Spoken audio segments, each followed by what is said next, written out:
સતત વરસી રહેલા ભારે વરસાદના કારણે ભરૂચ શહેરના પશ્ચિમ વિસ્તારમાં વરસાદી પાણી ભરાવાની ગંભીર સમસ્યા સર્જાઈ છે અને 100 સોસાયટીઓમાં ઘૂંટણસમાં પાણી ભરાઈ જતા રહેણાંક વિસ્તારોમાં જળબંબાકાર સર્જાયો છે।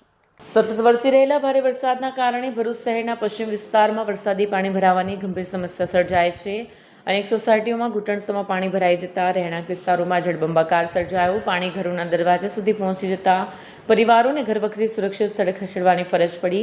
પશ્ચિમ વિસ્તારની વિવિધ સોસાયટીઓની મુલાકાત દરમિયાન સામે આવ્યું કે વરસાદી પાણીના નિકાલની યોગ્ય વ્યવસ્થા ન હોવાના કારણે સ્થિતિ વધુ વિકટ બની છે। સ્થાનિક રહીશોએ આક્ષેપ કર્યા છે કે શ્રવણ ચોકડીથી બાયપાસ સુધી બની રહેલા નવા માર્ગના નિર્માણ દરમિયાન વરસાદી પાણીના નિકાલ માટે બંને તરફ યોગ્ય ડ્રેનેજ વ્યવસ્થા કરવામાં આવી નથી, જેના કારણે વરસાદી પાણીનો કુદરતી પ્રવાહ અટકી ગયો છે અને પાણી સીધું સોસાયટીઓમાં પ્રવેશી રહ્યું છે। સ્થિતિની ગંભીરતા જોતા વોર્ડ નંબર 2ના પાલિકા સભ્યો શમસાદ અલી સૈયદ, હેમેન્દ્ર કોઠીવાલા સહિતના આગેવાનો સ્થળ પર પહોંચ્યા હતા। તેમણે જેસીબી મશીન અને કામદારોની મદદથી પાણીના નિકાલની કામગીરી શરૂ કરાવી હતી। આ દરમિયાન પાલિકાની પ્રી મોન્સૂન કામગીરી, કાંસ ગટરની સફાઈ અને વરસાદી પાણીના નિકાલની વ્યવસ્થા સામે સવાલો ઉઠ્યા છે।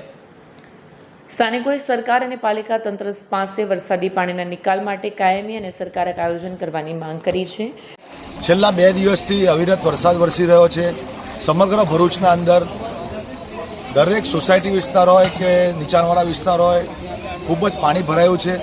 અમારા વોર્ડ નંબર 2માં પણ પરિસ્થિતિ તમે જોઈ શકો છો કે નેશનલ હાઈવેના કારણે જે હાઈવે આવેલો છે, હાઈવેના બંને બાજુ જે ડ્રેનેજ લાઇન જોઈએ એ ડ્રેનેજ લાઇન નથી, તેના કારણે હાઈવેનું તમામ પાણી સોસાયટીઓમાં અંદર કહી શકાય કે ભરાઈ ગયું છે।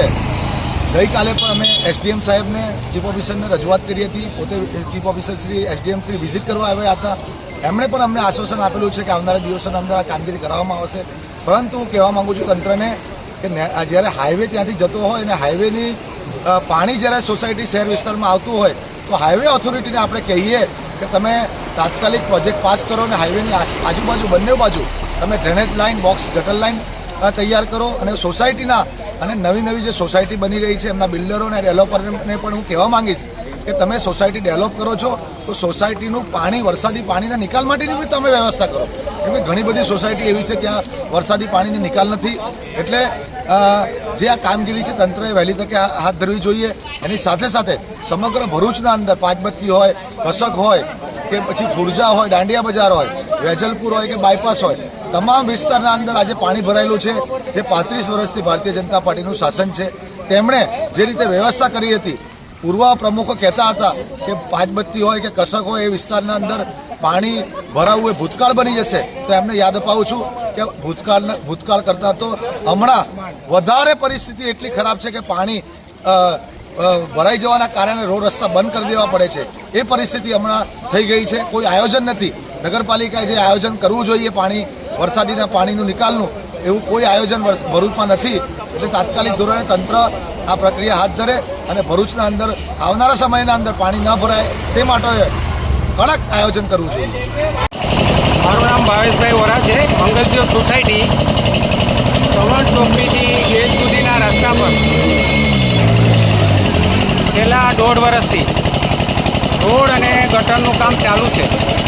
હજુ સુધી કામ યોગ્ય લેવલે પહોંચ્યું નથી અને ચોમાસું આવી જતાં સોસાયટીઓમાં એક જ વરસાદમાં 2 દિવસના વરસાદમાં પાણી ભરાઈ ગયા છે અને ખાસ કરીને અમારે મંગલજ્યોત સોસાયટી સૌથી નીચાણવાળી હોય, સોસાયટીની અંદર એટલી હદે પાણી ભરાઈ ગયા છે કે લોકોના ઘરમાં પાણી ઘૂસી રહ્યા છે અને માલને, ચીજ વસ્તુઓને નુકસાન થઈ રહ્યું છે અને રોડ એટલી હદે ખરાબ છે અને સોસાયટીમાં એટલી હદે પાણી ભરાઈ ગયેલું છે કે સ્કૂલે જતા બાળકો, નોકરીએ જતા વર્ગને તથા ગૃહિણીઓને બહાર કામકાજ માટે બજારે જતા આવતા એટલી અડચણોનો સામનો કરવો પડે છે અને બેસુમાર તકલીફ વેઠવી પડે છે। તો તંત્રને નમ્ર વિનંતી કે તાત્કાલિક ધોરણે જે કોઈ કોન્ટ્રાક્ટર કે રોડ રસ્તાવાળા હોય એમને સૂચન આપી યોગ્ય કાર્યવાહી કરી અને પાણીના નિકાલની અને રોડને દુરસ્ત કરી અને રેગ્યુલાઇઝ કરવા માટે નમ્ર વિનંતી છે। નહીં તો આ રહીશો બહુ પરેશાન થાય છે। આમે રોડ બને છે ત્યાંના 1.5 વર્ષથી હેરાન પરેશાન થઈ ચૂક્યા છે અને ચોમાસુમાં અત્યારે પહેલા જ વરસાદે બેસુમાર હાલત ભોગવી રહ્યા છે। તો તંત્રને જે જવાબદાર હોય એમને નમ્ર વિનંતી છે કે તાત્કાલિક ધોરણે આનું યોગ્ય નિરાકરણ લાવે।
મારું નામ અશફાક પટેલ, ક્યાં રહેવાનું?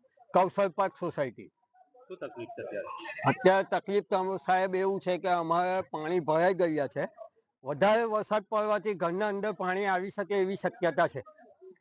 પાણીનો નિકાલ થતો નથી. પાણીનો નિકાલ થતો નથી. શું માંગ છે તમને? અમારે તંત્ર પાસે એટલી જ માંગ છે કે ભાઈ અમારે આ ગટર લાઈનો જે છે તેનું પાણી આગળ જતું નથી ચોમાસામાં. તેને સાફ સફાઈ કાયમ માટેની આ ચોમાસામાં અમારે પ્રોબ્લેમ રહે છે. એવું નથી કે અમારી એકલી સોસાયટીને, બીજી 4-5 સોસાયટીઓ છે તેમને પણ આ પ્રોબ્લેમ રહે છે. આ મેન રસ્તો છે, એના માટે બધી જ સોસાયટી વાળા આ રોડે થઈને બાયપાસ જંબુસર બાયપાસ ચોકડીએ જવા માટેનો આ મેન રસ્તો છે. બોલો શું નામ? મારું પટેલ ફિરોજ મારું નામ છે. અમે ભરૂચ બાયપાસ કોસોર પાર્કની અંદર રહીએ છીએ. દર વર્ષે અમારી સોસાયટીની અંદર ઘૂંટણ સુધી પાણી આવી જાય છે. અમે દર વર્ષે તંત્ર પાસે માગણી કરીએ છીએ કે અમને આનું કાયમી નિરાકરણ કરી આપો, જેથી કરીને અમારે એક સોસાયટી નહીં લગભગ 10 સોસાયટીને અમને દર વર્ષે તકલીફ પડે છે.